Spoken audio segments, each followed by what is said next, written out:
Welcome everyone to my Queer Muslim Life podcast.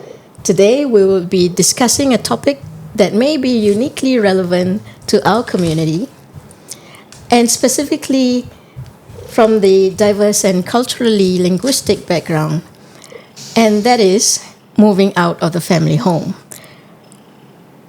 For our queer Muslim community, this is a minefield. In part one of this episode, we will look at this from a lesbian perspective. With us today is Willow, a young lawyer who has been planning to move out and is waiting for the right time to do so. Welcome, Willow. So tell us a little bit about yourself. Yes, thank you so much, Nurul, for inviting me on this podcast. Yes, I am a lawyer and I've been practicing for a couple of years now. Basically, I'm from an Afghan background. I was born here, but of course, you're never really fully Australian when, you have parents and family that are so involved with the community. And that was a beautiful thing. But with that, and I'm sure many of our listeners and many people in our group and in our community might be able to relate, it's quite hard sometimes to be in that in-between place. So I guess... Explain more about that in-between place. What do you mean by that? Well, it's sort of, you're stuck in between what it feels like choosing between your family and choosing between what your family says, the outsiders, but is really also...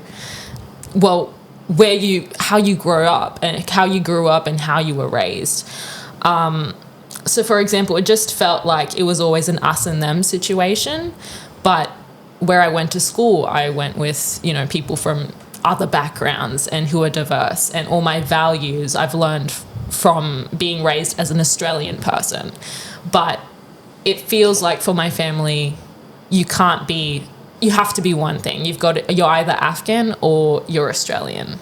It's only recently that I've been referring to myself as an Afghan Australian, whereas before I genuinely did not consider myself Australian, even though I was born here and I went to school here and, English was not my first language, but now I pretty much only speak English. Right. So what was the Australian part of you that was deemed, not appropriate for an Afghan girl? I think any part of me that was more about pursuing individual desires. I think for Afghans, and this is a beautiful thing, it's all about family and community and doing things for, I guess, the greater good of that community, and always considering first and foremost your parents and elders in every decision that you make. It's always about respecting and honoring them. But of course, sometimes my goals and desires didn't align with their vision and still don't align with their vision. And that's where the conflict and the tension comes before I would just suppress it when I was younger, but as I've grown older and, that frontal lobe's developed, there's a bit of pushback. And I think my parents it's quite a challenge for them seeing that. And yeah. So they don't quite understand that you can be, pursue your individual goals as well as take care of the community and family. And that's right. It's seen as selfish, and that's a word that's constantly come up. Is they'll throw that word out, that I'm selfish for doing anything that basically they don't like, or it's not even what they don't like. It's more what they don't understand. They don't understand why I would want to pursue that anyway. Yeah. But it's very interesting and it's very difficult, but every day you sort of push back a little bit, and they sort of have to get used to it. They want you around. True. So how was growing up, I guess in the early years where you start to realize that, hey, I'm a bit different. I'm starting to like girls. So what was that? I would say the origin story of your, the queerness. How was that? Oh my gosh, it's so funny because I think you realize more how queer you are the later on you look back and you go, oh my God, that was so gay. That was so gay. Like, you're such a lesbian. Oh my gosh. But as I was growing up, I think first of all, you don't really realize what gay is as a child, but you don't really realize what straight is either. Yeah. You just sort of see like, oh, a man is supposed to be with a woman. You see like the prince is with the princess, like that's what it is. But what I experienced was, oh, I'm not really interested in that. I'm not interested in men. But I don't think I fully realized like the little cute little crushes that I would have were crushes on girls. Like I didn't really recognize that. But I did recognize that I wasn't interested in sort of marrying a man, or I didn't have the same sort of, I don't know, like fantasies that other little girls did of, I'm going to be a princess and I'm going to do this. And it's just like, it was so not relatable to me. Yeah. But I just thought that that's just how I was. Yeah. But then I think sort of later on in primary, I remember one time I had a dream about kissing a girl, and that was like, whoa. And then I completely like repressed it. But only later on did I realize like, oh, I did have like dreams or like sort of thoughts. Yeah. But I just pretended that I didn't and then forgot about it. How old were you then? I must have been around 10 or 11. And I just didn't really see that. But and looking back, I can see like, oh, these little, I'd really want to be friends with this girl. And it's just sort of like, oh, I think maybe it's like, but again, as a child, I don't think children really recognize it. Anyway. It wasn't sexual, right? It was just. Yeah, it was more of a cute little like crush that all the children have. Yeah. But I didn't really see it as being in the same category as when other girls would have crushes on boys and would want to, you know, I don't know, play tips and chase and all this stuff. I was not interested in that. I would genuinely, every single lunchtime, I would sit on a silver seat and read every single day. And I think some people would come up to me like, hey, do you want to play? Like they thought I was being, I don't know, like that I felt excluded or something. But no, I genuinely just wanted to sit and read. I just genuinely was not interested. I would go to them and be like, why would I want to run in the heat?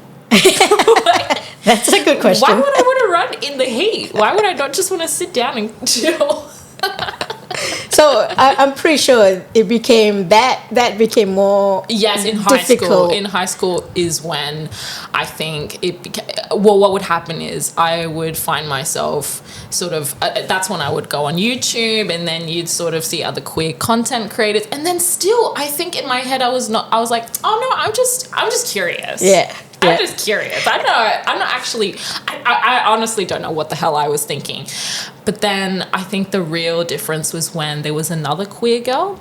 And it's sort of like, in my heart of hearts, I knew that she was queer. And I feel like she knew that I was queer. Right. But we didn't say it. Was she out or no? So it's just your gaydar just pinging off each other. Because what happened is we would always bring up like queer film and TV series and like queer content creators and be like, oh my god, isn't this person so cool? Like, yeah, they're so cool. And then one day she just came out. She's like, yeah, I'm gay. And then I was like, just to you or to the group of friends? She just said it in the middle of and then they were like, yeah. And then everyone's like, yeah, we know. And then I go to her. I was like, oh, I'm bisexual. I wasn't bisexual. And I knew I was not bisexual, but I was like, oh, but I think a part of me was still like, no, I really need to cling on to this desire that like maybe there's a chance that I'll be married to, like I can marry a man and like, you know, I'll accept that I have this part of me that likes girls, but still like hopefully there's this chance that I'll end up with a man and like fulfill my parents' dreams and desires. 2 weeks go by and I'm like, oh, guys, I'm not bisexual, okay? I'm so sorry. I felt so bad. I was like, oh no, I'm like totally lying and saying that I'm bisexual, but I'm not. So how did you maneuver that within the family home? Like, was it like don't ask, don't tell? Yes, it was just, well, it's a good thing that my parents weren't really interested in what I was doing. Let me tell you, they would just assume that I was studying all day. And it's like, no, no one's ever studying all day. Yeah. But they would just sort of leave me alone. I would just have to, you know, hide my computer as if I'm watching pornography. I'm not. I'm just watching like really cute gay stuff. Yeah. Like really cute. But it was like such a crime. Yeah. It felt like such a crime. But having queer friends, like in high school, God bless the Catholic girl school system. I swear you're always going to come across other queer girls. But I think I think honestly, that sort of saved me because I was really quite depressed. Like looking back in the earlier stages of my high school life, I don't know, I look back and I'm like, wow, I was honestly quite suicidal. And, but I wasn't at the stage of making plans or something, but definitely suicidal ideation. I just didn't want to exist. I think I would genuinely pray to God, say like, please just find a way to like just end my life because this is so difficult. And I still hadn't gotten to that point of understanding or even accepting what the feelings were. But then after I had accepted it, and that was I would have been in year 10. So around 15, 16, when I finally said, yeah, this is me, my life was so much better. Like mentally, it was just like, because I had disordered eating at the time as well. I started eating properly. My face was like, started to glow. I became a lot healthier. And you can see a huge difference between me before I came out and me after I came out. So this is coming out to yourself. Yes. Okay. Yeah. So what was stopping you from coming out to yourself even? I think I just didn't. I sort of felt like, am I lying to myself? Am I making it up? Because for me, it was not, and also I think a huge thing was not seeing other Muslims, other queer Muslims, and not even queer Muslims, seeing queer people of colour. It was a lot of the media at the time was just queer white women. Yeah. And then that sort of solidified my parents' whole thing of like, oh, that's them. That's what these people are like. We're not like that. And then at that point, I'm sort of like, well, maybe it's true. And what's wrong with me that I'm like this and I don't see anyone like that? Yeah. And it was just so, it was really hard because it felt like I was the only queer Muslim lesbian in the world. Like in the world, not even in the village, like in the world. I was just sort of like, wow, there's literally no one else. Yeah. There's no one else. And you just feel so alone and isolated. But with my friends, of course, they weren't Muslim, but still a few of them were from different backgrounds. And that was really like, one of them was Lebanese. And that was it was really cool to have somebody that could sort of relate to that. And yes, they were from a Christian background, but, they were still understood that conflict. Yeah. But was it also, did your parents also constantly tell you it's haram and all that stuff? No, that's the crazy thing. They never spoke about homosexuality. Where did that repression, where did that come from then? This is wrong and, all that stuff? Well, here's the thing. I was never, for example, I know some people say that they were homophobic when they were young. I was never homophobic. I was always open-minded and non-judgmental, but I still understood. It's sort of just, even though it's not, I think it's the fact that it wasn't spoken about, and in times that it did come up, it would just be dismissed or laughed at, or it would just be like, oh, these people, just comments like, oh, they're really sick, they're mentally ill. But then they would stop there. They wouldn't even want to continue in that trajectory because I think, and still for my dad, for example, I don't think he could ever, it's not a thought that would ever cross his mind that one of his daughters could be queer. Okay. Or whereas my mum, I think she probably knows deep in her heart, but will never say anything. Yeah. Yeah. So could it be, so it was more of, I don't want to be alone, as a queer person in the only queer Muslim in the whole world, rather than it is wrong. Could that be it was more like, if I accept this, if I sort of go down this road, then I'll be isolating. I'm already isolated, but I'll be isolating myself from my family, who are the only other people who could potentially understand me. Right. So I'll be completely isolated. It's sort of like, first of all, there's no one like me. In my head at the time, I'm like, well, there's no other person like me. I'm not the same as all these, atheist, which is not great, but still, it is true when, it's different for people who come from a place of belief and faith. in comparison to people who've sort of let go of that. And it's understandable because there's a lot of religious trauma and, you know, that type of thing. But it's really difficult for someone who, you know, for me, faith is really important. Islam's really important. Like my relationship with God is really, really important to me. And I knew that no one would understand that that's what I thought. So it was sort of like, why would I give up my family, my language, my culture for something that I don't even know is real? Maybe I'm lying and maybe I'm making it up to myself. Maybe these feelings, like, what do I know about love? What do I know? Yeah. You know? So it was like unknown, because I think it's easier if you have like fallen in love with someone and you have something like tangible. To, you know, to head towards. But yeah, so you were, 10 when you accepted it within yourself? No, I was 10 when so I think I always knew that I didn't like boys, but like 10, 12, 13, that's when sort of I was having, I was sort of like little crushes, but I honestly did not recognize it at the time. Yeah. 15, 16 is when I accepted it. And then before that, leading up to that, I was watching or like consuming or reading a lot of content, like queer content. Yeah.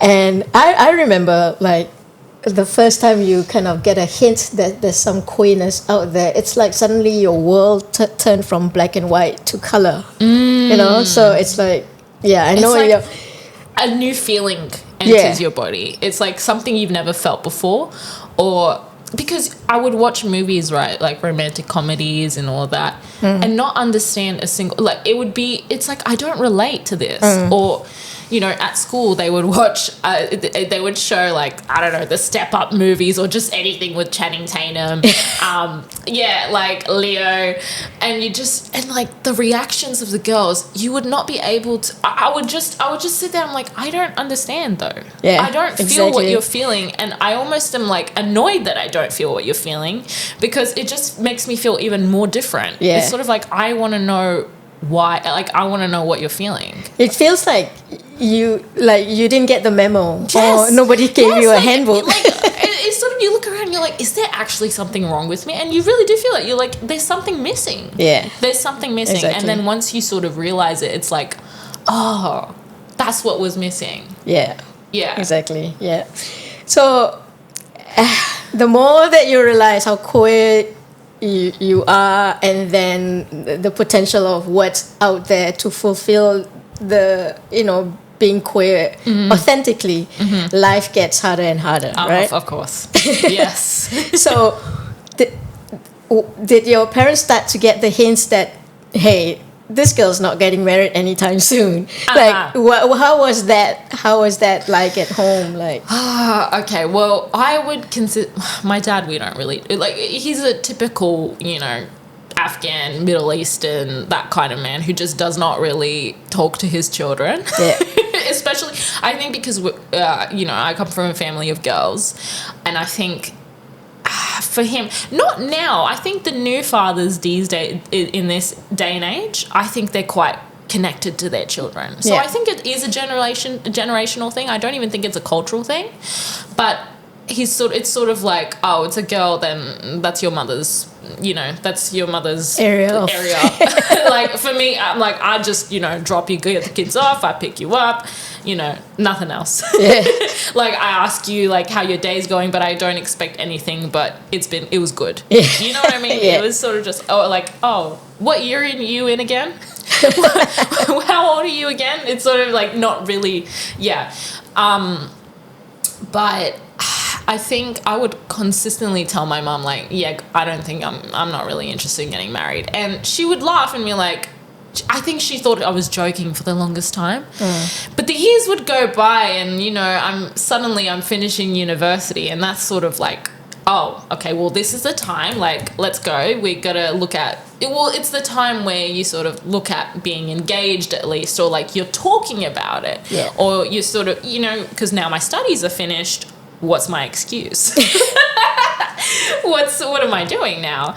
I've finished that chapter, so now I have to get, which is so crazy. Even I think about it, even for, you know, as a straight person. How crazy is that? You just finished your studies and now you're expected to marry anyway. But anywho, so yeah, and then it was not even really my parents. My dad actually has never really brought up getting married. I actually think my dad understood more than my mom that, and accepted it quicker than my mom. Like, I don't think she's getting married. And it just didn't brought up. He whenever it does get brought up, he's like, if you do, then like whatever. But otherwise, this is your house. Yeah. It's like, so it was quite interesting. But whereas my mom, it's sort of, she started from a place of like, men are so horrible. You got to pick the right, anyway, like who knows, blah, blah, blah. But then over the years, it's sort of like, she will mention people getting, it always starts with like, this person got married. And this person, your cousin's getting married over here, and actually they were asking about you, and like your aunts will ask, and then it came from the aunts. Oh my god, the aunts, the great aunts being like, yeah, so they'll start with a compliment of like, oh, you're really pretty.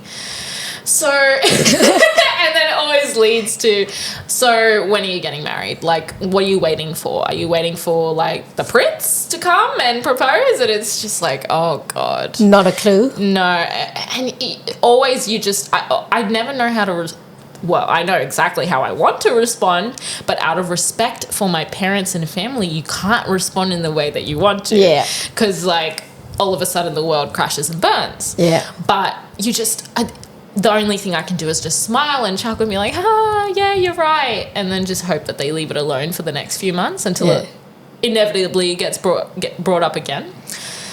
And so that's inevitably the pressure will get more and more. Yes. And does your mom also now know that there could be another reason why not?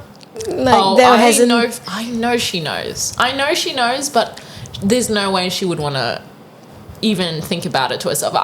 Oh my goodness, she knew that one of my friends, and I had multiple friends that were queer, but she only knew about one of them because they were visibly queer. Yeah. The whole thing. Yeah. The whole thing. And she would just be so like, I remember they had similar names. This person, one that she thought was straight but actually was a little bit queer, and the person that was queer.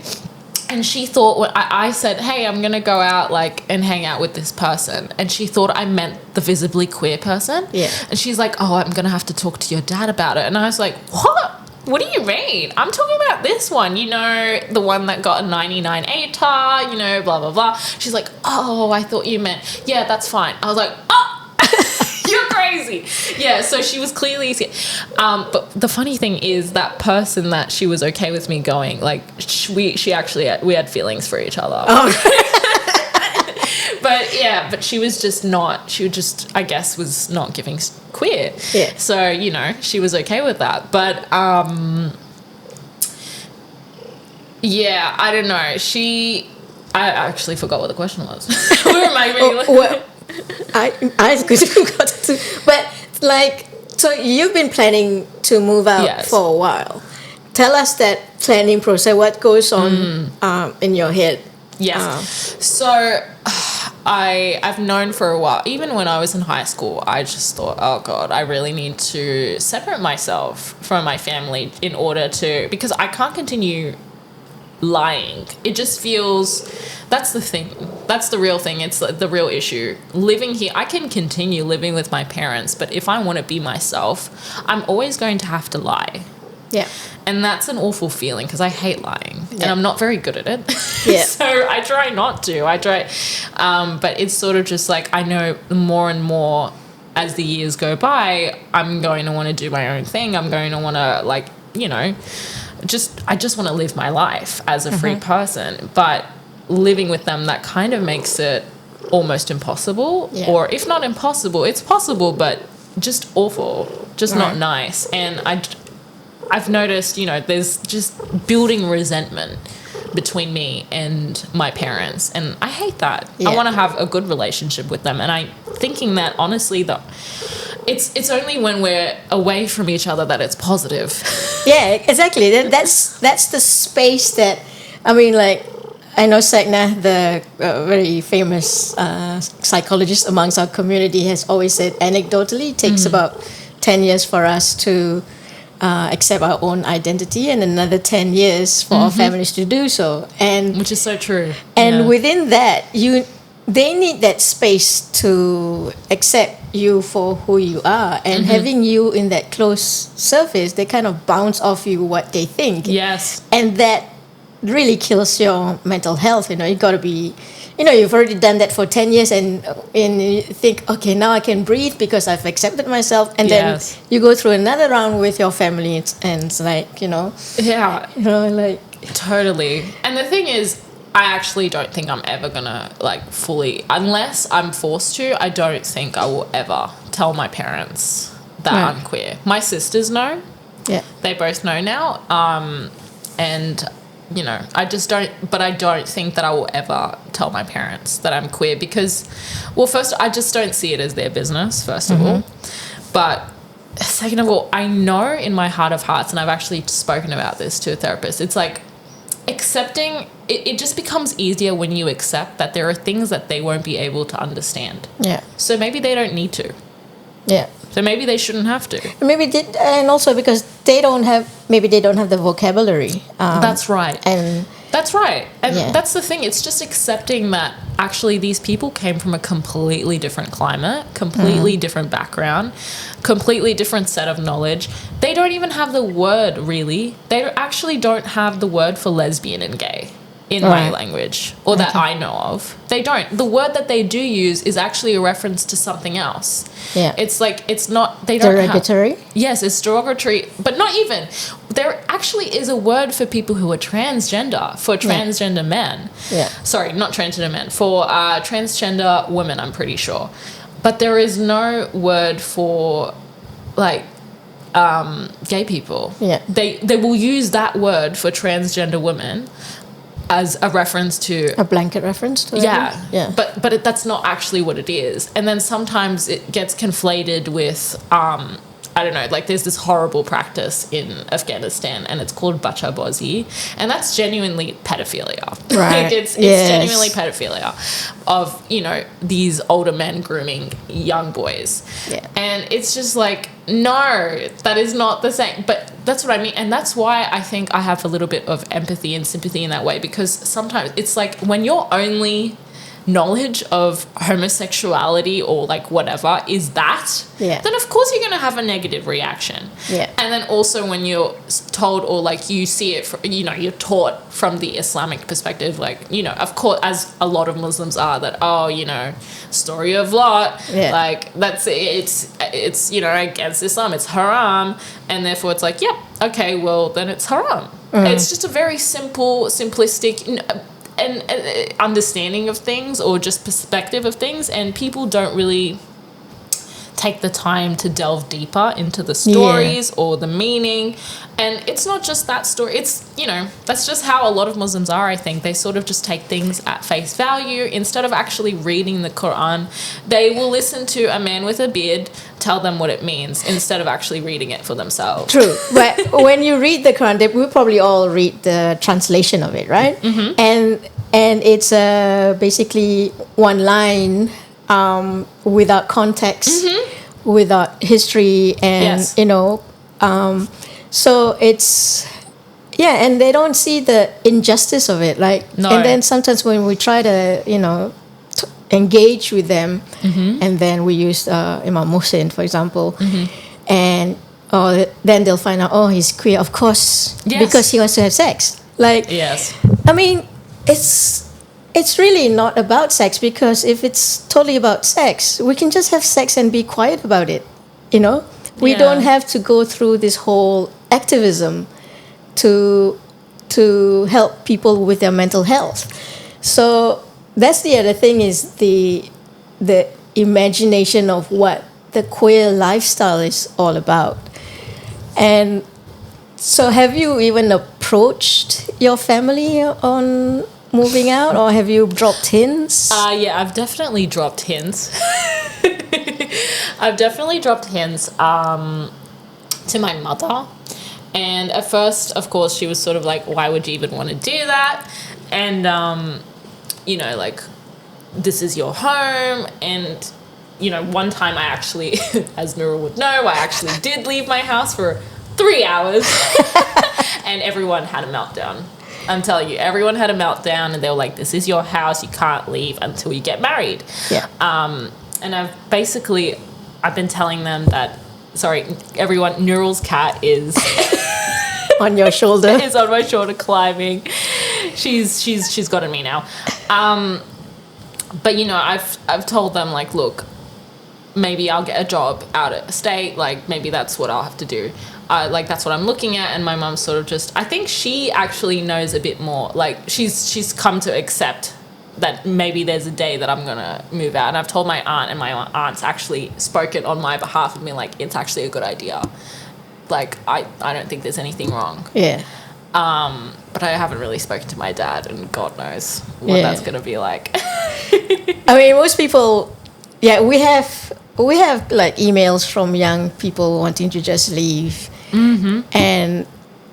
And we always tell them that, like, moving out is not easy in today's climate with the cost of living and the rental crisis. So it takes a lot of planning. And I know the financial part of it is, I mean, for you, that's not the issue. It's more the emotional, how you navigate the landscape of, you know, still being the good daughter in an Afghan sense, and, you know, having your life and fulfilling your responsibilities, so to speak. So how, like, have you thought about what that's going to look like? I think I've honestly just accepted, I've accepted that, look, I don't think I can be the good Afghan daughter anymore. And I think my mum is sort of seeing that lately, where I'm creating more boundaries, and that's really scary for them. What kind of boundaries are you talking about? For example,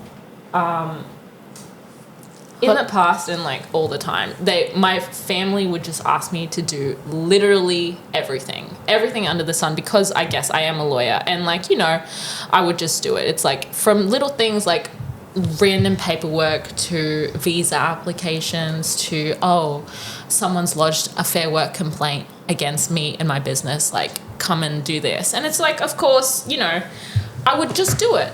And it's like, you know, I'm happy to help. But it would get to the point where they wouldn't actually ask me. They just would assume. They would ask my mother or my dad, but they would never come to me and say, hey, can you please do this? And they would assume that yes, that's right. They would assume that I would just have the time to just drop everything and do this thing for them right then and there. And they won't give me any, like, time, or, like, they won't say, like, oh, you know, he's like, whatever, whenever you're available. It's just like, here's this thing, do it. And it got to the point where they just wouldn't even, like, you know, no, it's not even a question, it's a demand. It's a, you're going to do this. Yeah. So, and it came to the point where, you know, I think a month ago, that's when it all came to a head, when my mum she just came back from a month-long trip. And it was all good. We were on, like, good terms. And then she sort of basically said, well, your aunts and, like, you know, these random people, they're not random people, of course, but I don't know these people. Yeah. I literally don't know these people, but they want to come to Australia. Like, you're going to have to fill out the visa applications for them, and like the visitor applications. And I was like, you know what, like, that's fine, I can do that. But then she sort of was like, and you're going to have to be basically the guarantor, like, and say, you're going to have the finances to take care of him. I was like, well, that's not true though. I'm not going to be doing that. And she's like, yeah, but you just say it because you're the one with the job and all this. And I was like, well, I'm happy to fill out whatever paperwork you want, but I'm not going to do that. And they accepted it? Oh, no. My mom was like, well, what do you mean? Like, you just have to do, it's not what I was like, no, I'm not doing it. Yeah. And I was like, no, I'm not doing it. And then that's when she sort of was like, you're so selfish. You've always been so selfish. You only think about yourself. You never do things for others. Like, we haven't seen anything come out. And it's like, okay. And I was just sat there, and that was the first time I think, like, I sat there and I go, wow, your words really don't affect me anymore. And that's when I realized, like, wow, therapy works. Therapy did. Like, it actually worked. And I just sat there and I looked at her and I said, that's fine, but I'm still not doing it. I was like, that's fine. You can think that about me, but I'm still not doing it, you know? Yeah. And then I just walked off. And then from there, it's been sort of like, and actually the next day I was still fine. We were chatting, but then she decided to do what she usually does and, you know, talk nonsense in front of my family members and just say all this stuff. And it's sort of like, okay, I'm sick of this. Like putting you down in front of... Yeah, I'm actually really sick of this. And then I walked off, and then from there it's been sort of just a little bit off, but not in the sense that I'm still quite civil. Yeah. But it's not anything more than that. You know, we used to actually chat, and I think she now is a little bit afraid almost of sort of pushing, because I think she's scared that like she will push me away. I think, you know, completely. Yeah. And now she sort of realized like, oh, I think it's the typical thing of, oh, I did the bad thing and now I'm angry at you for making me feel guilty about doing the bad thing. Right. And then I'm expected, I guess, to apologize or do something. I think, what's the term? Narcissism? Narcissism, yes. And I actually spoke to my friend about it. I'm like, okay, but even if I do apologize, what am I apologizing for? I'm actually not sure what I would be apologizing for. And then she's like, yeah, I don't know what you would be. So I'm just like, well, I'm not apologizing because I haven't done anything wrong. Yeah, I mean, like,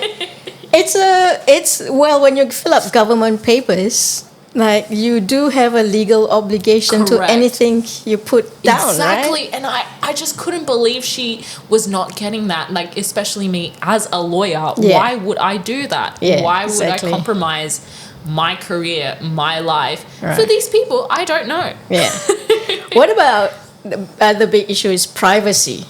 You know, like ethnic parents and the kids, there's no such thing as privacy. There's no such thing as privacy. No, I, thank God, have my own room, but my poor sisters do not. They have to share. But honestly, yeah, they would consistently just...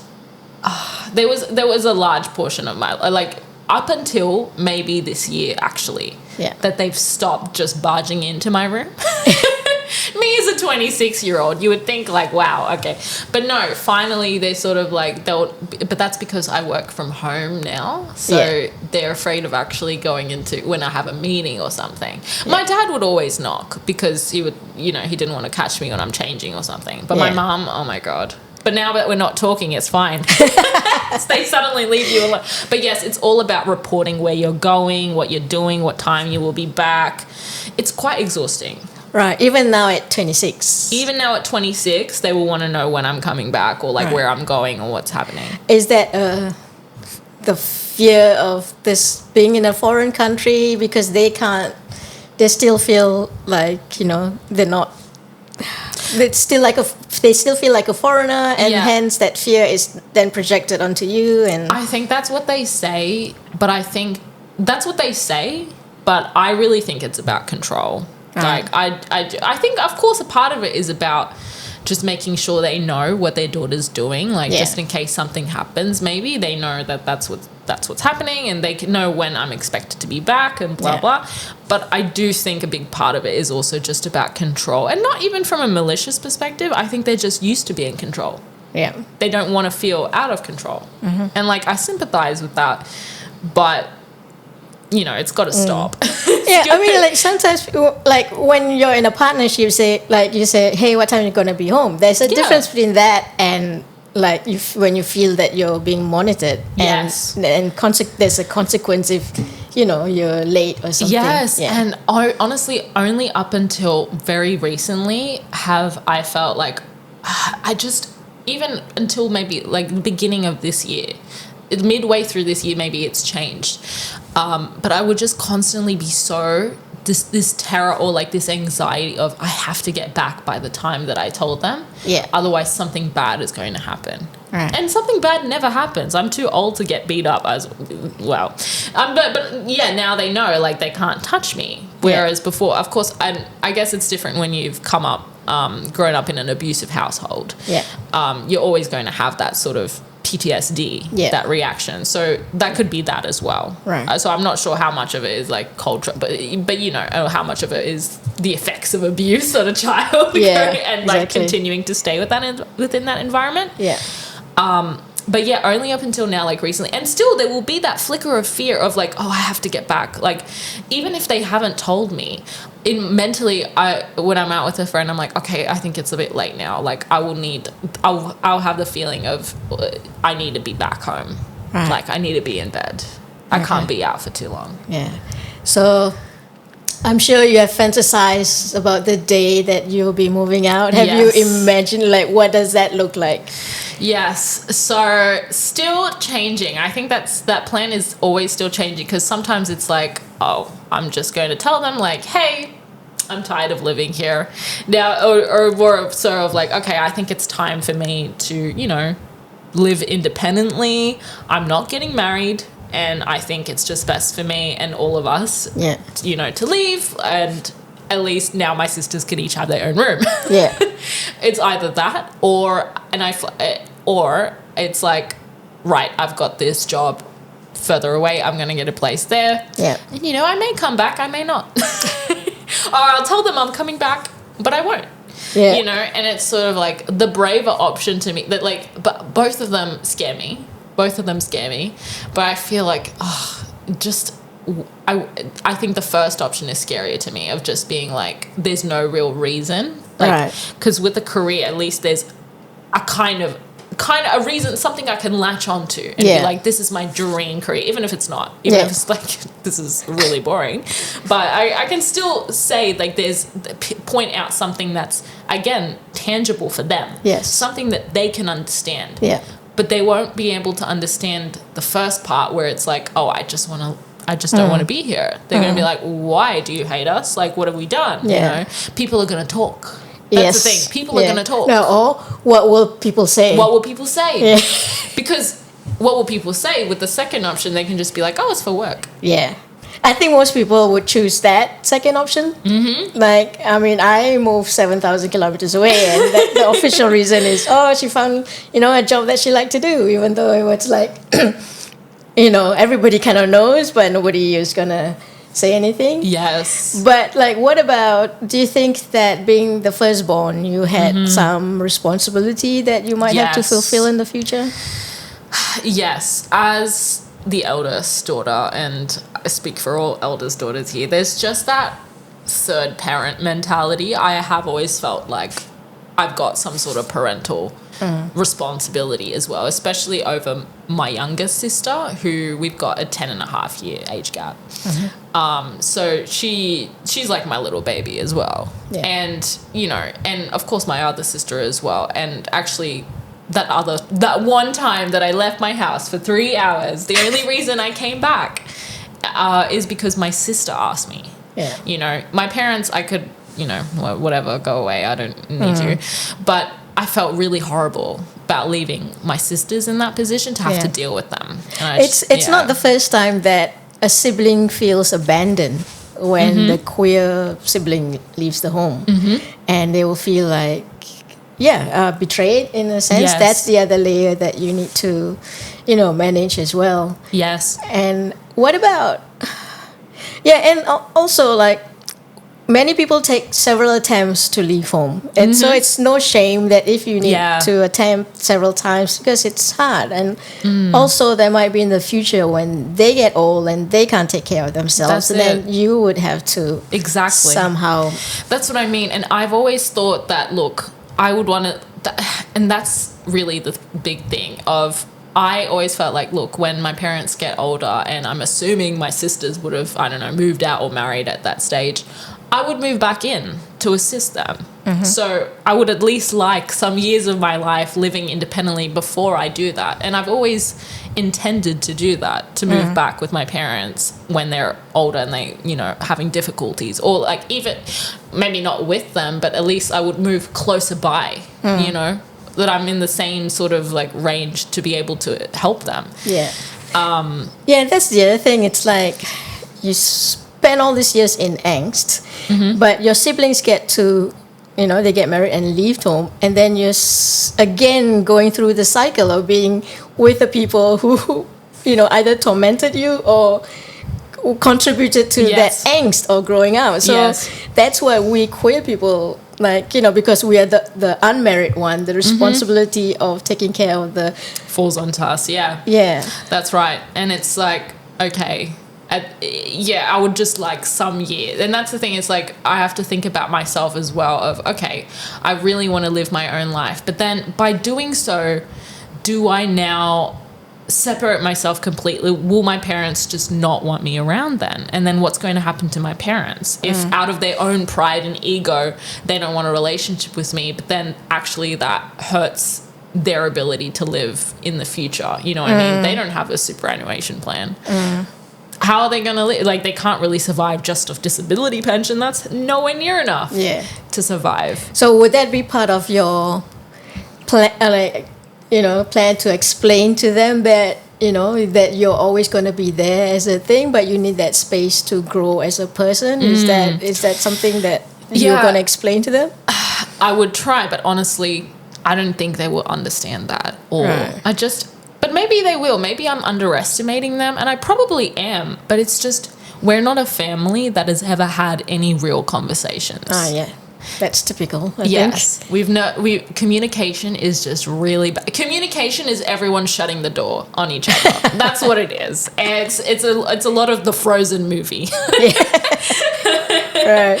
Like, it's just no one communicates with each other, and it's just so disconnected. Yeah. It's so disconnected, and it's sort of like, okay, how do I begin to have a conversation where we've literally never had a conversation? Right. Is that could that be or did they come from the war, or how did they get here? Yeah. So they sort of escaped Afghanistan when things were getting bad, but that was in the 90s, and that was when it was when the Taliban was coming up. Yeah. They were sort of building, and then there were still warlords and all of that. So they left and got married in Pakistan, and then they came to Australia. Yeah. Could that war trauma have, Of course, yeah. And also my mum, she's been through so many things as well herself. Like, she's had a hard life, she's had really horrible experiences. Yeah. And my dad's also had, like, really crazy experiences as well. Like, he's had to be hard. He's had to make himself hard, and in order to, protect himself and his family. So I think, of course, that really affects your ability to maybe relate to people outside of that, or understand. Or not even that. I think it's hard for them to see, to understand, like, oh, this is a hard thing. This is pain. When they've been through, it's sort of like they don't see. They're always comparing pain. Yeah. They're like, you can't be in pain because this is real pain. Yeah.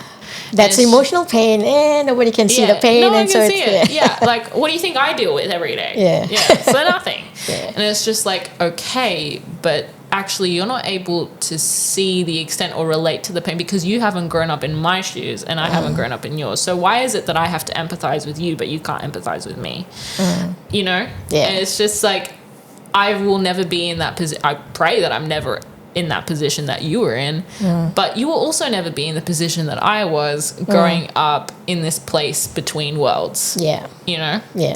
And it's like, or if first of all, they just reject any notion that I was abused. Yeah. But if I ever bring it up, it's like, oh, but my parents did the same thing, and I thank them. I thank them to this day. Like, you will be... it's always like, you're going to thank me one day when you're older, and then I get older and I never thank them. And they're like, oh, you're going to thank us when you're a mother. It's like, I hope I'm never a mother like you. I hope I'm never... Yeah. So what's the next steps? Like, what's holding you back from actually moving out? What's holding me back is genuinely, I'm such a planner. Yeah. I like for everything. I like for there to be just so many different plans. Like, if this goes wrong, then I've got this one. I've got this one. So I think it's just working out logistics. I haven't been able to sit down and work out, like, this is exactly how it'll go. And of course, it'll never go to plan. Yeah. But that's just my personality of like, I feel like I have to have everything in place. Yeah. Like, for example, I'm looking for, well, right now I'm looking for jobs that are, you know, interstate or whatever. Right. But the job market is Yeah, crazy it's right now. Yeah. It's horrible. Yeah. So I'm like, oh my God, is that not going to happen? What's going to happen? Like, I'm 26 now. When do I want to, you know, like, when do I want to be out of here? What if it's not interstate but far enough? Let's say North Sydney. Yes. Like, would that still work? It would, except I don't like North Sydney. So I'm like, okay, no, like, let's maybe even like a rural region or like Newcastle or something, or like Right. whatever. I'm like, yeah, I'll look for jobs that are currently nothing's available. So guys, hit me up if there's anything. But like, you know, it's just a lot of that. And then, but also it's sort of, part of me is like, oh my God, what if I don't find a job though? Like, will I maybe have to do the first option of like just sitting them down and being like, look, this is what's happening. And then I'm sort of thinking, well, where do I want to live? Do I want to live within that, you know, like in the area? Do I want to live in Western Sydney so that I'm, you know, it's easy to access my parents and my family? Yeah. Which is a good thing, because it's like I do want to be able to, you know, catch up with my family and whatever. Like it's a nice idea, but then at the same time I'm sort of like, oh, they'll be over all the time. do I want them to access me? Yeah. Do I want them to have access to me?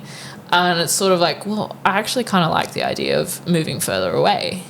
Okay. Yeah. But then I'm like, oh, if I move further away, how does that go with work and all that? So now I'm sort of like, okay, I think I just need a full-time permanent position, and then my brain will be able to work. Because right now the job situation's a little bit flimsy. Yeah. I think like once I'm a permanent full-time somewhere, anywhere, I think it'll just make it easier. Because if I do end up finding a good job that's more local, then I'm just going to stay there. Just going to stay, you know, in, like, I'm not going to look for other jobs. Yeah. And then I think I'm just going to have, it'll force me to like just kickstart and do, you know, option one and be like, look, have that discussion of, look, guys, I'm not getting married. You've seen the situation with my sisters. They can't continue living like this. Yeah. Like, they can't continue sharing this small room. They're growing. So there's always another reason that, you know, like, that so I'll makes go sense. Yeah, for me it's like I just don't like the confusion of there being multiple options. I like being forced to have one way and just sticking with it, of like, okay, this is what I'm going right now. It's like there are too many options Paralysis. Yes. It's like there are too many ways that things can go.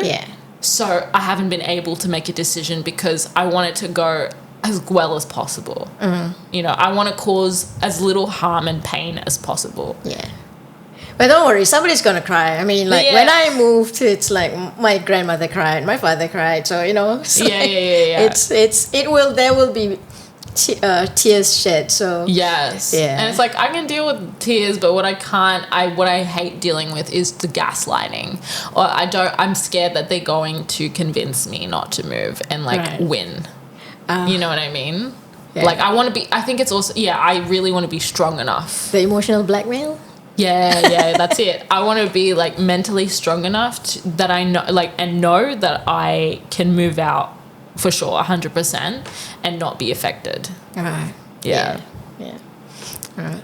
I think we've covered most of the. It's been a 53 minutes, and we're just getting. It seems like it went by just like that. But I know, But it's been a eye-opening discussion, and you know, it captures what it's like to be a lesbian living at home, realizing you're not getting married, and trying to have a life that's authentic to you and how you manage it. So, thank you for providing us that insight. Hopefully, you know, other people get tips from it and learn how to manage their own sense of well-being within the family home, and you know, give them tips on maybe perhaps they need to move out to give that space as you both, the family and yourself, grow, you know, authentically, I guess. 100%. So thank you, Willow, for joining us today, and hope to have you in future podcasts. Yes, thank you so much. It's been great. All right. Thank you. See ya. Bye. Bye-bye.